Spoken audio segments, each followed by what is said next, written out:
Welcome, I'm Fayaz Qureshi.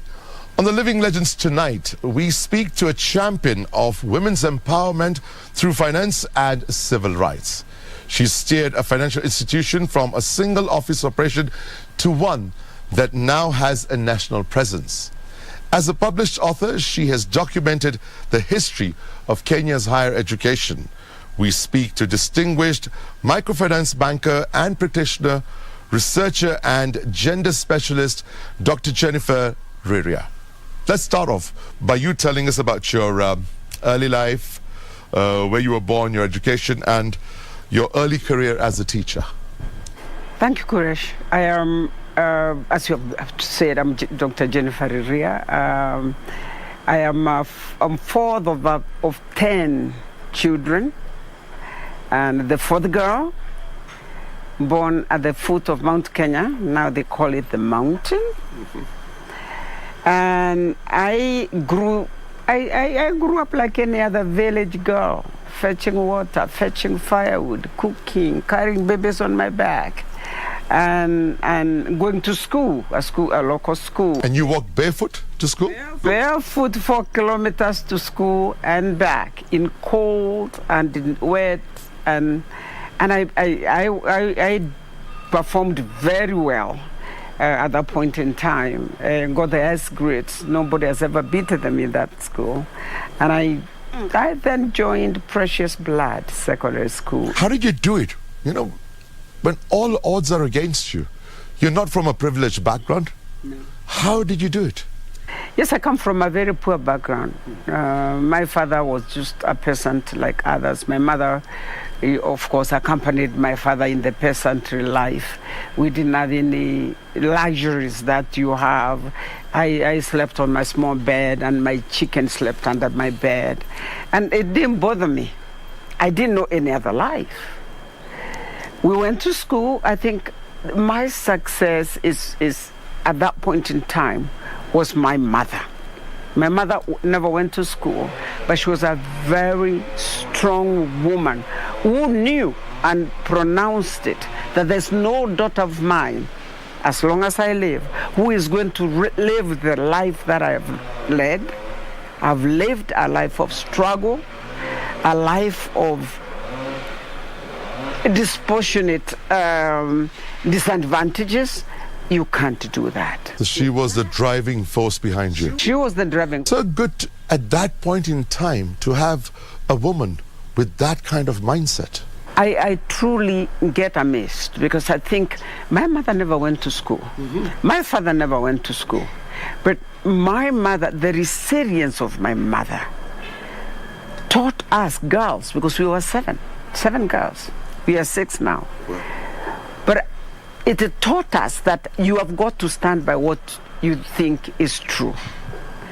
My dad, on the other hand, was the protective person who will be very harsh to protect you from straying.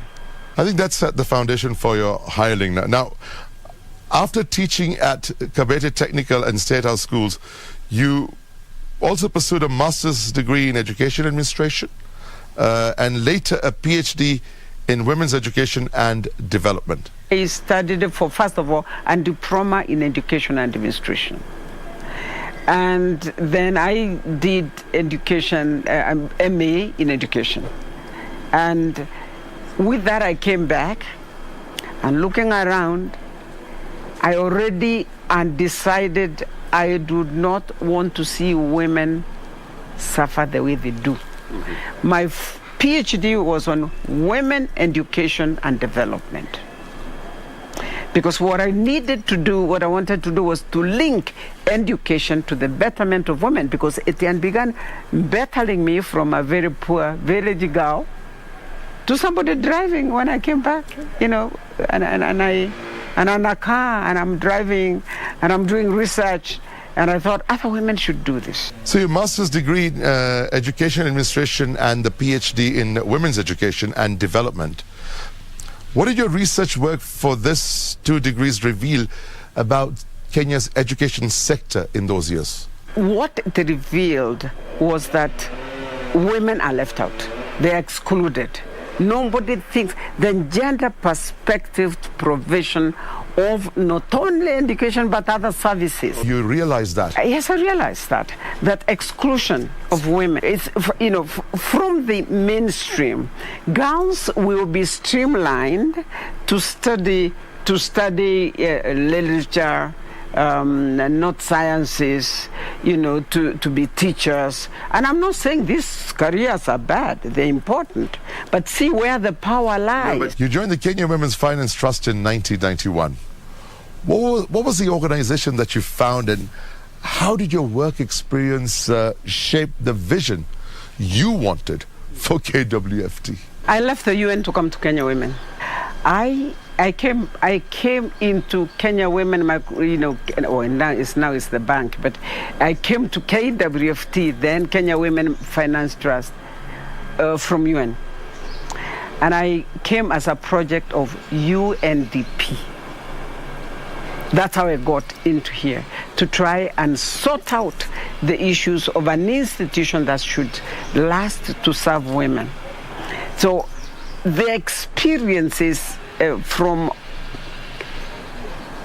not only what I studied, because now I'd already studied and I got my PhD by the time I got here, the experience was this, that there is need to have institutions, strong institutions, that will survive me, that will survive my generation and will go on to the next generation. That dream, that was a dream. I can tell you that was a dream. It was not. I would stand with women because of this group methodology. I would have 800 women, 1,000 women at KICC grounds.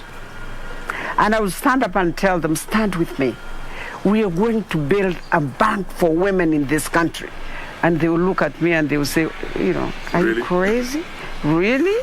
So what organizational structures and controls you put in place to stabilize the organization at that point in time, which was a mess, right?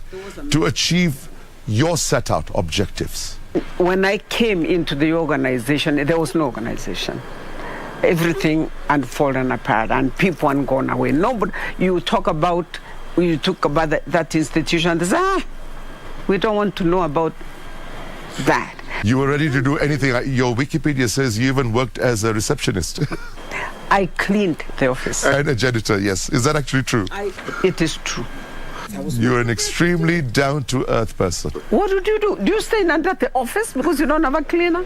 I would clean the office until I got somebody to do that work. And the first to begin with, I had to think, what systems am I going to put in place?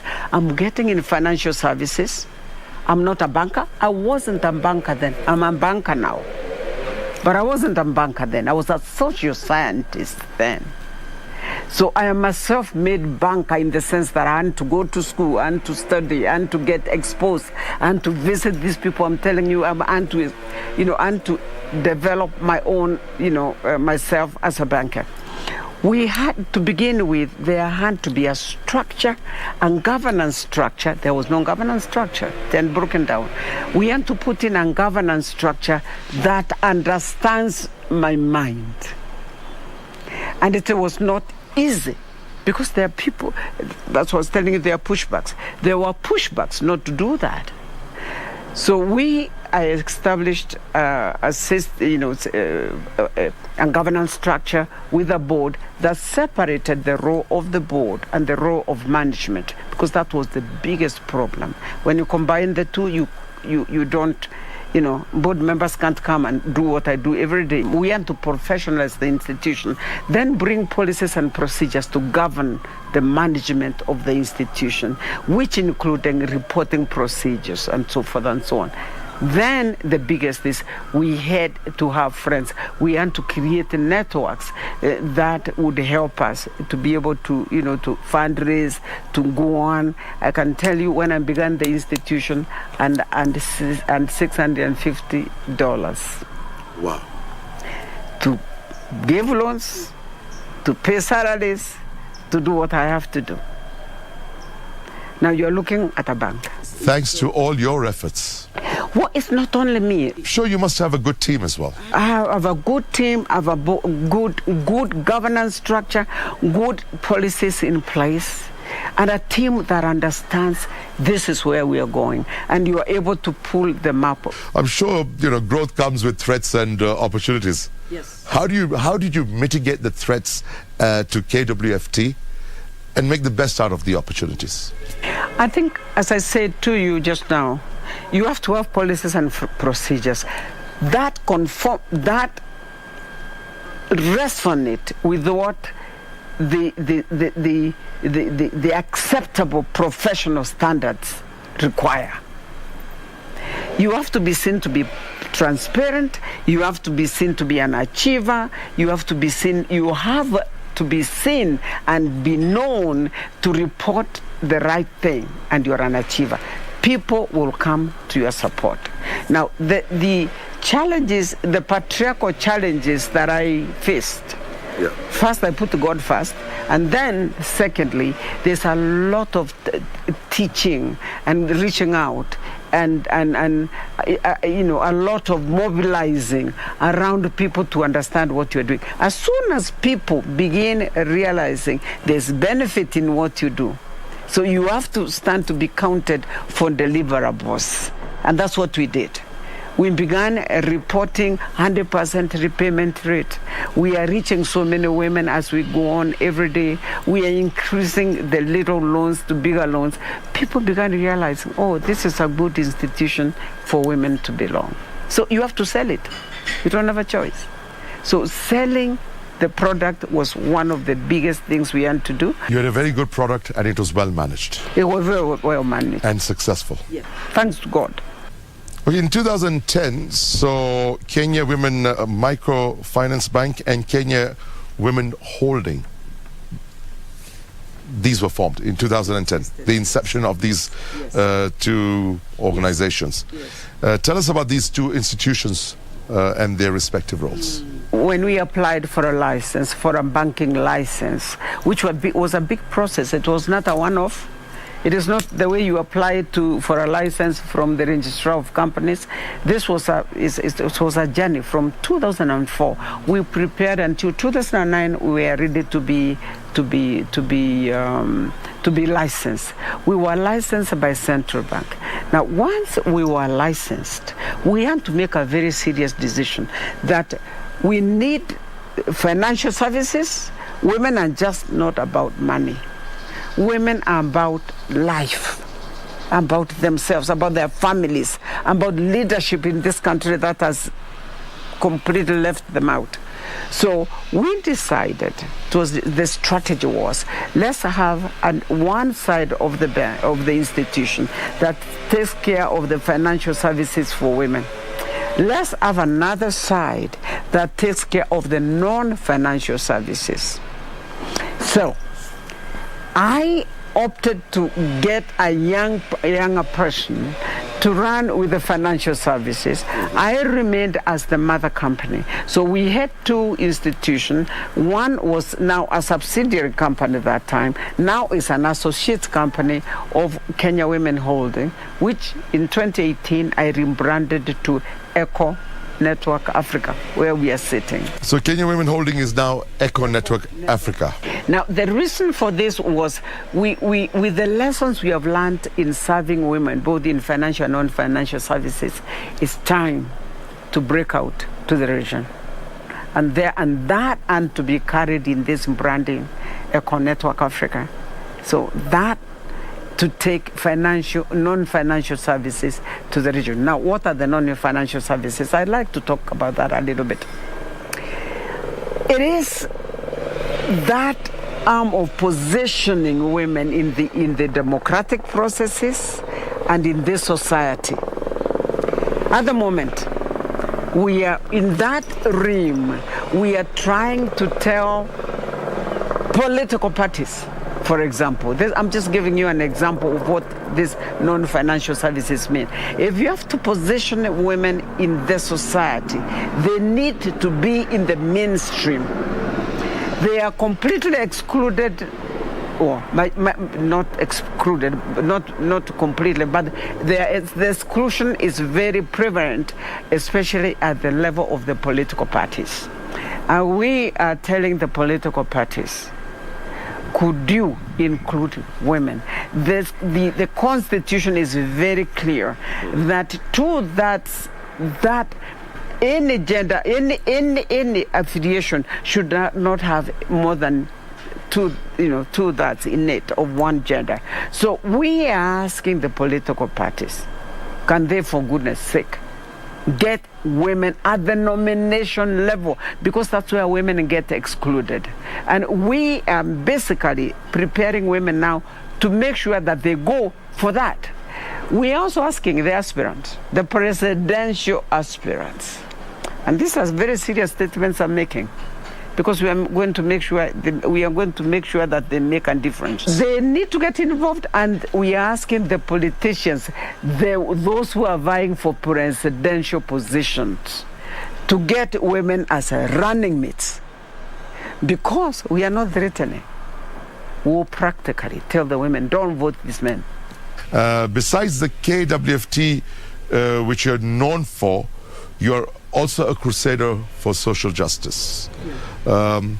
I'm just going to continue this question. Yes. You also have the Jennifer Riria Foundation that supports girls to get back to school after early pregnancy or other social ills. Educate the Net 235 Girls Initiative, benefit girls from financially needy families. And the Tuvuke Initiative that champions democratic ideals without necessarily being affiliated to a political party. This saw you honored by the Ford Foundation as a champion of democracy. At 2013, during the elections, before and after, I coordinated from this office 16 civil society organizations fighting for peace. Our major goal was to make sure we are delivering to peace. It doesn't matter what you are doing. You might be in ICT, you are in communication. We are all trying to get peace. How do we use you to get peace? How do you get you to make sure we understand where there are problems and trigger those messages to somebody else? Really coordinated the effort. It worked. We had peace. People called it they called it what? They called it the fever peace, thinking it's going to break down. We have had that peace until now, we thank God. There are other actors as well.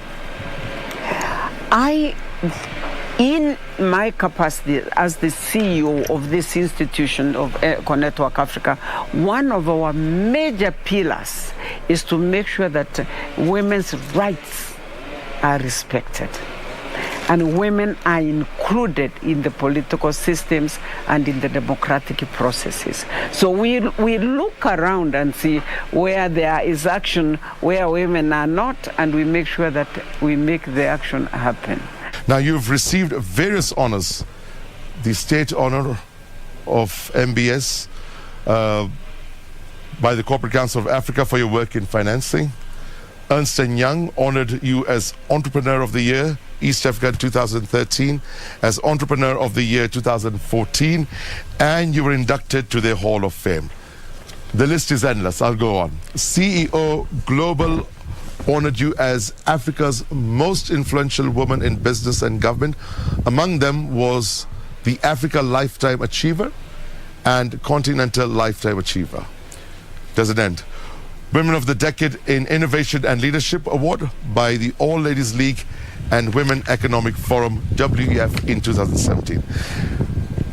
I must commend you, and I need to give you that shake. Thank you. You are a woman of substance and inspiration to all Kenyan women across the board, I think. How do these awards inspire you and the people you work with? The thing is, these not awards that are financially awarded. They have no financial worth. They have a spiritual push. Each award sees me innovating or moving to a different direction in trying to just stay on the course of empowering and positioning women. They give you the extreme feeling that I'm on the right path. And you kept on asking me, what keeps you moving? That's what keeps me moving. That we are getting somewhere, that somebody's recognizing that we are doing this. So can we do this other? This has been recognized. Can we do this other? And at the same time, you're bringing everybody along with you, and you're achieving. We could go on for hours and hours. There's so much to learn from you and all your experiences. Thank you very much. It's been an extreme privilege and honor. You are a true living legend. Dr. Jennifer Riria, asante sana. Thank you very much, Kuresh, for having me and having our award. Thank you. It's been an extreme pleasure speaking to Dr. Jennifer Riria, a leader in microfinance who has impacted women across the country. Her work as a champion for fair elections without aligning to any political party has seen her honored by the Ford Foundation. Dr. Riria believes that every child should have access to a good education and does so through the Educate the Net 235 Girls Initiative. It has been an extreme pleasure to have Dr. Jennifer Riria tell her story on The Living Legends.